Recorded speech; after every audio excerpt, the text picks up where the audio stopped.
त्याचप्रमाणे आमच्या साकूर रोड भागातील भीमाईनगर वस्ती आहे, त्या भीमाईनगर वस्तीचा गेले 25 वर्षांना भूलतापा दिल्या जातात की ती वस्ती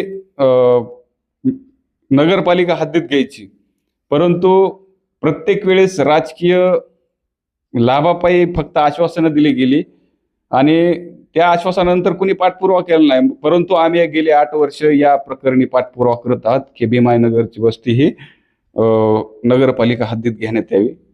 त्या संदर्भात आपण आजही निवेदन दिलेलं आहे. तर आमचं म्हणणं आहे की नगरपालिका निवडणुका ज्या वेळेस होतील त्यावेळेस होतील, परंतु प्रशासकीय पातळीवर तिथल्या लोकांना रस्ते, नाल्या, पाणी, लाईट या योजनेचा लाभ ग्रामपंचायतकडून मिळत नाही. तर मग तुमच्याकडून मिळण्यासाठी किंवा रमाई आवास घरकुल योजनेचा लाभ असतील, इतर योजनांचा लाभ त्यांना मिळावा, त्यांना प्रत्येक गोष्टी सहज सोप्या पद्धतीने उपलब्ध व्हावी, यासाठी त्यांना नगरपालिका हद्दीत घेण्यात यावे, या मागण्यासाठी आज आम्ही निवेदन दिले आहे.